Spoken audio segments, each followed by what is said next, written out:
इहियाला आखा पाओ बोही आखानुज राम राम। आपकी जय जय आदिवासी।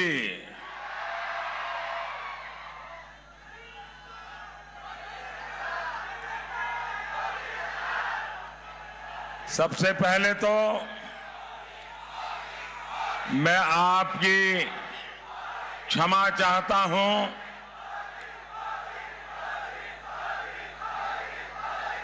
भारतीय जनता पार्टी की तरफ से आप सबकी मैं क्षमा चाहता हूं कि यहां इतने बड़े बड़े पंडाल बनाने के बावजूद भी ये जगह छोटी पड़ गई और मैं देख रहा हूं कि पंडाल के बाहर इससे भी ज्यादा लोग ताप में तप रहे हैं। इस भयंकर गर्मी में अपनी चमड़ी झला रहे हैं। उनको जो असुविधा हुई है इसके लिए भारतीय जनता पार्टी की तरफ से मैं आपकी क्षमा चाहता हूं। लेकिन मैं आपको विश्वास दिलाता हूं, इतने भयंकर ताप में आप ये जो तपस्या कर रहे हैं, आपकी ये तपस्या मैं कभी बेकार नहीं जाने दूंगा। मैं इसे ब्याज समेत लौटाऊंगा और विकास करके लौटाऊंगा। साथियों, आपका यही विश्वास है जिसने बीते 5 वर्ष में मुझे निरंतर काम के लिए प्रेरित किया है और आगे भी नए भारत के निर्माण के लिए डटने का साहस दिया है। आप सबके आशीर्वाद के लिए मैं आपका आभारी हूं। मुझे याद है जब कुछ महीने पहले मैंने वीडियो कॉन्फ्रेंस के माध्यम से यहां के आप सब लोगों से बात की थी, तो पीएम आवास योजना के लाभार्थियों ने कहा था कि मुझे मिठाई खिलाएंगे। भूल गए ना? मुझे कहा था, आपने वादा किया था, जब आप नए घर में जा रहे थे तो वीडियो कॉन्फ्रेंस में बहनों ने मुझे कहा था कि नंदुरबार आओगे तो मिठाई खिलाएंगे।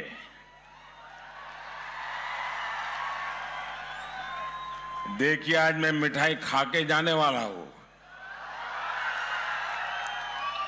और आप अगर मुझे मिठाई खिलाते हैं तो इलेक्शन कमीशन से डरना मत कि मोदी को मिठाई खिलाई मतलब वोट के लिए रिश्वत दे दी।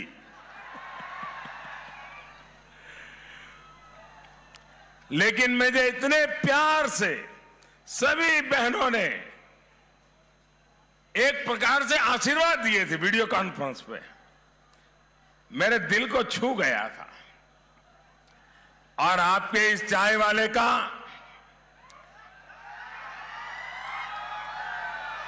यहां की मिठास से एक और रिश्ता यह भी है, अगर मैं नंदुरबार आऊं और चौधरी चाय वाले को याद किए बिना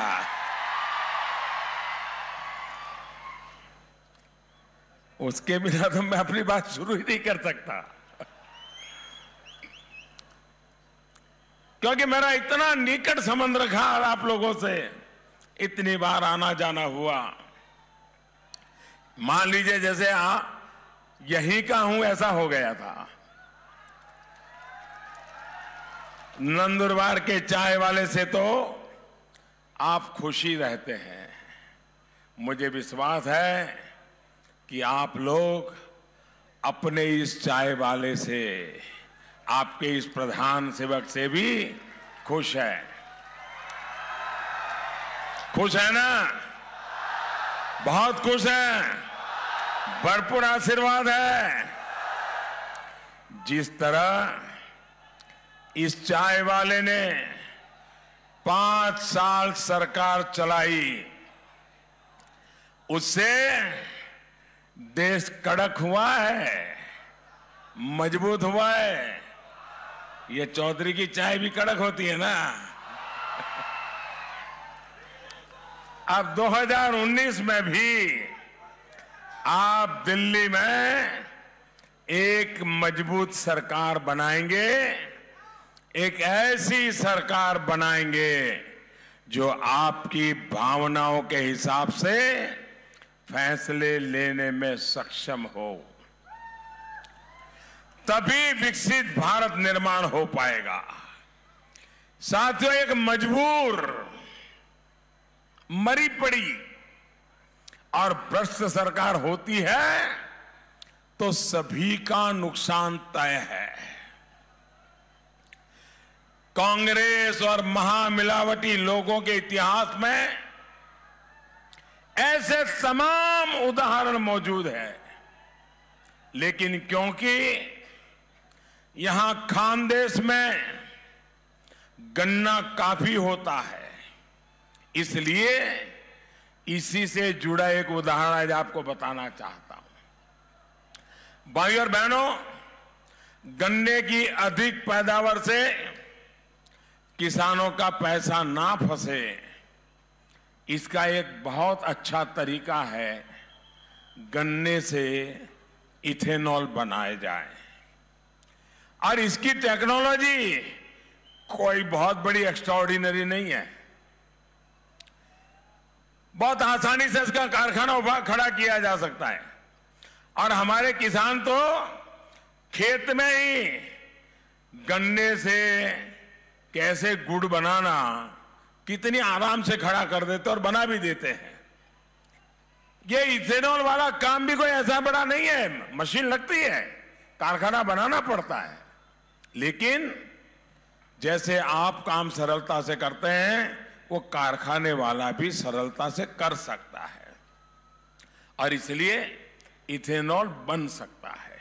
और हम इथेनॉल बनाने की इस बात को यहां बड़े बड़े किसान नेता, एग्रीकल्चर मिनिस्टर हो गए, चीफ मिनिस्टर रहा करते थे, कांग्रेस एनसीपी के लोग अपने आप को किसान होने का दावा करते हैं, लेकिन उनको गन्ने से इथेनॉल बनाकर भी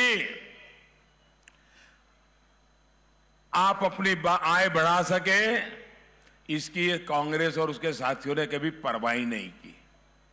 उन्हें इस बारे में पता था, पूरा ज्ञान था, लेकिन उन्होंने कभी सोचा नहीं कि अपने गन्ना किसानों को ये नई तकनीक भी लाकर दें। कांग्रेस, एनसीपी और उसके साथियों ने ऐसा क्यों किया, ये भी आपके लिए जानना जरूरी है। साथियों, गन्ने से जो इथेनॉल बनता है वो मिलाया जाता है पेट्रोल में, लेकिन ये लोग जिस तरह के गोरख धंधे से जुड़े थे, अगर ये लोग पेट्रोल में ज्यादा इथेनॉल मिलाने लग जाते तो ये मलाई खा रहे थे वो कम हो जाती, क्योंकि विदेशों से जो पेट्रोल खरीदते हैं पहले इन्होंने कोई न कोई अपना इंतजाम करके रखा था। अगर पेट्रोल कम होता है तो इनकी मलाई भी बंद हो जाती है और इसलिए इन्होंने इस तकनीक को यहां बढ़ने ही नहीं दिया। चीनी मिलों में आपकी जिंदगी अटकी रही, लेकिन इन्होंने परवाह नहीं की। सोचिए, इथेनॉल बनने की वजह से आपको गन्ने की उचित कीमत मिलती, इन्होंने ऐसा नहीं होने दिया। इथेनॉल ब्लेंडिंग की वजह से पेट्रोल की कीमतें कम होती, उन्होंने ये भी नहीं होने दिया। इथेनॉल की वजह से प्रदूषण कम होता, पर्यावरण की रक्षा होती, उन्होंने ये भी नहीं होने दिया। इथेनॉल की वजह से देश तेल के आयात पर जो खर्च करता है उसमें भी कमी आती, लेकिन उन्होंने ऐसा भी नहीं होने दिया। ये विदेश से मिलने वाली मलाई खाते रहे, बड़ी बड़ी विदेशी कंपनियों का हित साधते रहे, लेकिन यहां के गन्ना किसानों की परवाह नहीं की।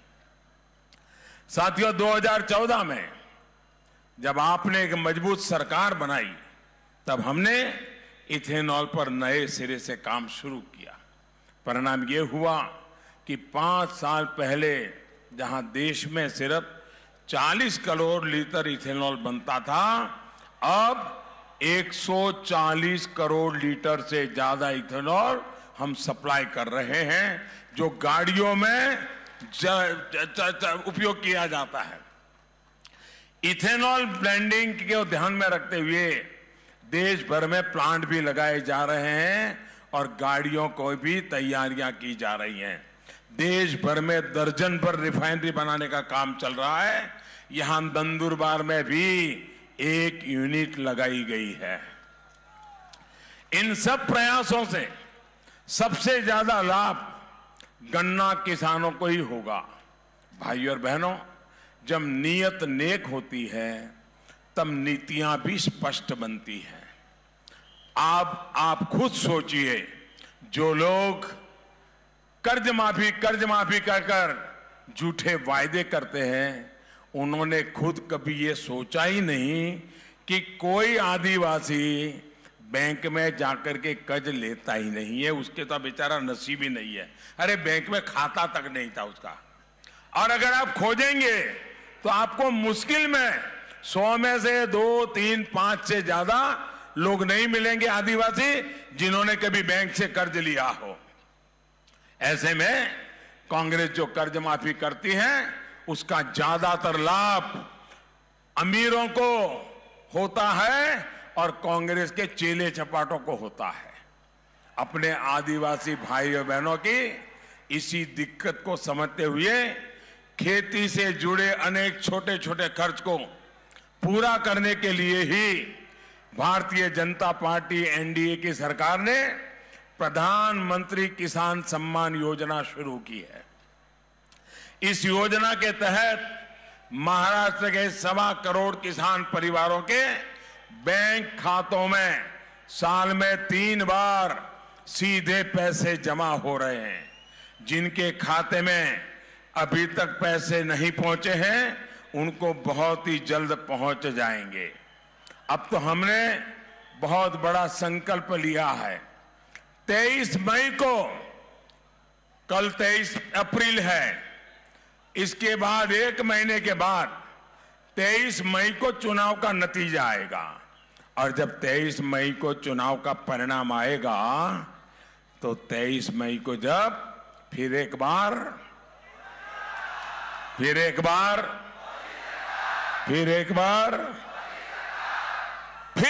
जब मोदी सरकार बन जाएगी, तो हम अभी जो हमने 5 एकड़ का नियम बनाया है, उसको भी हटा करके सभी किसानों को इसका फायदा देंगे। इसके बाद नंदुरबार के, महाराष्ट्र के हर किसान के खाते में पैसा जमा होंगे। भाइयों और बहनों, खेती के साथ साथ जो जंगल की उपज है, उसका मेरे आदिवासी बहनों को सही दाम मिले, इसके लिए भी हमारी सरकार ने बड़े कदम उठाए हैं। हमने वन उपज का समर्थन मूल्य तो समय समय पर बढ़ाया ही है, उसके दायरे में भी वृद्धि की है।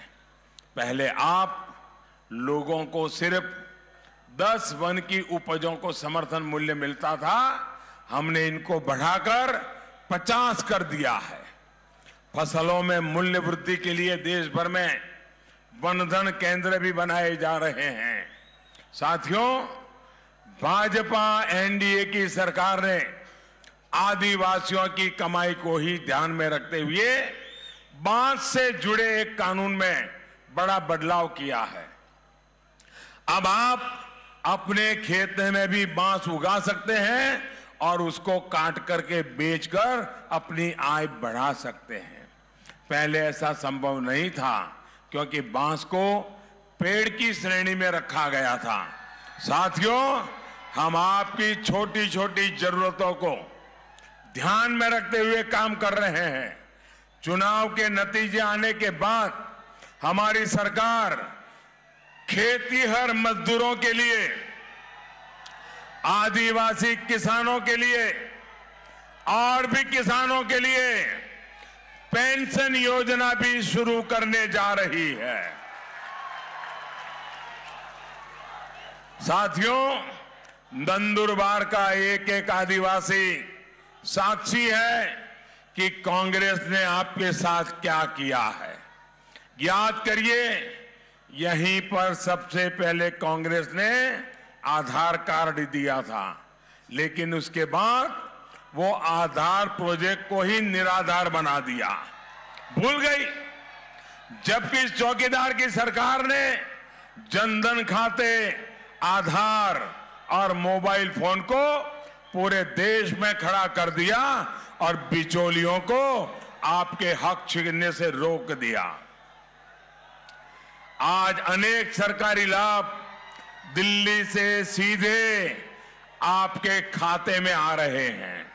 और अब देखिए, वही कांग्रेस वाले आधार योजना को बंद कराने के लिए सुप्रीम कोर्ट तक के दरवाजे खटखटा रहे हैं। साथियों, खुद की नीयत है नहीं, और अब जब ये चौकीदार आदिवासियों के हक की सुरक्षा करने में जुटा है, तब एक और झूठ फैलाया जा रहा है। आज मैं नंदुरबार से देश के हर आदिवासी को, हर आदिवासी परिवार को आश्वस्त करना चाहता हूं कि जब तक मोदी है,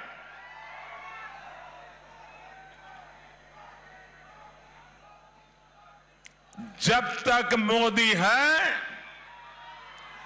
तब तक बाबा साहब आंबेडकर ने जो आरक्षण दिया है, उस आरक्षण पर कभी कोई आंच आने वाली नहीं है। दूसरी बात, जब तक मोदी है, तब तक आपकी जमीन पर भी कोई आंच नहीं आ सकती है। कोई पंजा आपकी जमीन पे हाथ नहीं लगा सकता है। भाइयों और बहनों, आपका ये चौकीदार पूरी ईमानदारी से आपके जीवन को आसान बनाने में जुटा है। सिकल सेल एनीमिया, कुपोषण, इन सब से निपटने के लिए एक व्यापक रणनीति के साथ हम काम कर रहे हैं। इसी तरह बच्चों और प्रसूता माताओं के टीकाकरण का काम भी तेज गति से किया गया है। इतना ही नहीं, बीमारी की स्थिति में मेरे गरीब आदिवासी भाई बहनों को खर्च की चिंता ना करनी पड़े, इसलिए हर वर्ष 5 लाख रुपए तक के मुफ्त इलाज की व्यवस्था भी आपके इस चौकीदार ने की है। भाइयों और बहनों, हम एक तरफ कुपोषण को मिटाने के लिए जुटे हुए हैं, वहीं दूसरी तरफ कांग्रेस क्या करती है, उसका एक और उदाहरण मैं आपको देता हूं। यहां से मध्य प्रदेश तो पास में ही है, वहां 15 साल बाद कांग्रेस की सरकार बनी और अभी कुछ महीने पहले बनी है, 6 महीने भी नहीं हुए, लेकिन इन्होंने अपना रंग दिखाना शुरू कर दिया। जो पैसे, ये आप सुनकर के चौंक जाएंगे, ये कैसे लोग हैं, इनको पहचानो। और मैं सबूत के साथ बताता हूं। अब वो मेरा सबूत मांगना भूल गए हैं, आपको मैं सबूत के साथ बताता हूं। जो पैसा इस देश के गरीब आदिवासी बच्चों के खाने के लिए, गरीब आदिवासी माताओं, प्रसूता माताओं को लिए ये चौकीदार ने भेजा था, जो गरीब बच्चों के पेट के लिए था, जो प्रसूता माताओं के लिए था, ये कांग्रेस की सरकार ने, इनके नेताओं ने, चेले चपाटों ने उन पैसों से वैसे भी चोरी कर ली, उसको भी लूट लिया। और आपने देखा होगा अभी 15 दिन पहले इनके घरों में से बोरे भर भर करके नोटें निकली, बोरे भर भर के। कांग्रेस ने आदिवासी गरीब बच्चों और बहनों के भोजन का पैसा नामदारों के चुनाव प्रचार में लगा दिया। साथियों, अब क्योंकि चौकीदार ने इनका ये घोटाला पकड़ लिया है, इसलिए ये लगातार मुझे गाली देने में जुटे हैं। साथियों, कांग्रेस और उसके साथियों की फितरत आपका मजाक उड़ाने की, आपका अपमान करने की है। इन्हीं के एक साथी ने कर्नाटका में, जिसे कांग्रेस ने मुख्यमंत्री बनाया है, वो मुख्यमंत्री कह रहा है कि सेना में कौन जाता है? सुनिए, आप चौंक जाएंगे। उन्होंने कहा सेना में कौन जाता है? जो गरीब है, भूखा मरता है, कमाई का कोई साधन नहीं है, इसलिए सेना में जाता है। भाइयों बहनों, जो सेना में जाता है वो देश के लिए मरने के लिए अपनी मां के चरण छू करके जाता है। देश के लिए मर मिटने के लिए जाता है। ये कैसी भाषा बोल रहे हैं? मेरे इतने आदिवासी बच्चे फौज में हैं, मरने मारने पर तुले हुए होते हैं जी, और ये कहते हैं वो भीख मंगे हैं इसलिए गए हैं। और अभी तक ये कांग्रेस ने जिनको मुख्यमंत्री बनाया है वो माफी मांगने को तैयार नहीं है। वो भूख की वजह से नहीं, देश की रक्षा करने के लिए सेना में भर्ती हुई है। आपने इस अपमान को कभी मत भूलना मेरे भाइयों बहनों। और महाराष्ट्र तो वीरों की भूमि है। फौज में जाइए, आपको महाराष्ट्र के लोग मिलेंगे। शहीद होकर के जो तिरंगे में लिपट करके हमारे जवानों के शरीर आते हैं, हर महीने कहीं न कहीं महाराष्ट्र के कोने से कोई न कोई नौजवान देश के लिए शहीद होता है। और इनका ये अपमान करते हैं, ये अपमान आपका है। एक तरफ वो अपमान करते हैं और हम आपका गुणगान करते हैं। बीजेपी एनडीए की हमारी सरकार आदिवासी नायकों को सम्मान देने का काम कर रही है। आजादी की लड़ाई में जिन आदिवासी बेटे बेटियों ने बलिदान दिया है, उनकी याद में देश भर में स्मारकों का निर्माण हो रहा है। साथियों, यहां उद्योगों को बढ़ावा देने के लिए भी हम प्रयास कर रहे हैं। इसके लिए यहां रोड और रेल की सुविधाओं को सशक्त किया जा रहा है। उधरा जलगांव रेल लाइन का चौड़ीकरण और बिजलीकरण हो गया है। इसके अलावा बिजली से चलने वाली उधना नंदुरबार पालगी ट्रेनों को भी मैंने ही हरी झंडी दिखाई है।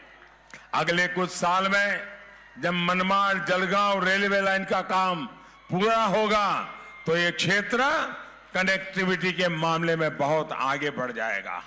भाइयों और बहनों, नए भारत की हमारी सोच स्पष्ट है। हर आदिवासी के पास अपना पक्का घर हो, आदिवासी के घर में भी गैस का कनेक्शन हो, घर में शौचालय हो, बिजली का कनेक्शन हो। हम इसके लिए दिन रात काम कर रहे हैं। इन संकल्पों को सिद्ध करने में आपका मुझे सहयोग चाहिए, आपका आशीर्वाद चाहिए। और इसलिए आप सभी को 29 अप्रैल को भारी संख्या में बूथ पर पहुंचना है और कमल के फूल के सामने बटन दबाना है। और आप जब कमल के फूल के सामने बटन दबाएंगे ना, तो ये आपका वोट सीधा सीधा मोदी के खाते में जाएगा। भाइयों बहनों, आप चाहते हैं देश की सरकार मजबूत होनी चाहिए। ऐसी सरकार जो आतंकवाद को खत्म करके रहे आप चाहते हैं? ये पाकिस्तान में घर में घुस करके मारा, ऐसी सरकार चाहिए? मजबूत सरकार चाहिए? मजबूत प्रधानमंत्री चाहिए? मुझे बताइए, आज जितने नामों में चर्चा चल रही है उसमें से सबसे ज्यादा मजबूत कौन है? आप कहते हैं ऐसा काम कौन कर सकता है? मोदी अपनी जान की बाजी लगाने के लिए तैयार है, ऐसा उनका विश्वास है? मैं देश के लिए कुछ भी बलि कर सकता हूं, ये आप तैयार हैं? तो फिर आप मुझे मजबूत बनाएंगे, चौकीदार को मजबूत बनाएंगे। चौकीदार हर बनेगा, हर कोई चौकीदार बनेगा। तो मेरे साथ एक मंत्र बोलेंगे, एक संकल्प लेंगे, दोनों मुट्ठी बंद करके आपको जब मैं बोलूंगा तो आपको बोलना है मैं भी चौकीदार। बोलेंगे? क्या क्या बोलेंगे? आपको बोलना है चौकीदार। क्या बोलेंगे? चौकीदार बोलेंगे। गांव गांव है, शहर शहर है, बच्चा बच्चा, बड़े बुजुर्ग भी, माता बहनें घर घर में है, खेत खलिहान में, बाग बगान में, देश के अंदर, सरहद पर भी डॉक्टर, इंजीनियर, शिक्षक, प्रोफेसर, लेखक, पत्रकार, कलाकार भी, किसान, कामगार, दुकानदार भी, वकील, व्यापारी, छात्र छात्राएं, पूरा हिंदुस्तान, पूरा हिंदुस्तान, पूरा हिंदुस्तान भारत माता की, भारत माता की। बहुत बहुत धन्यवाद।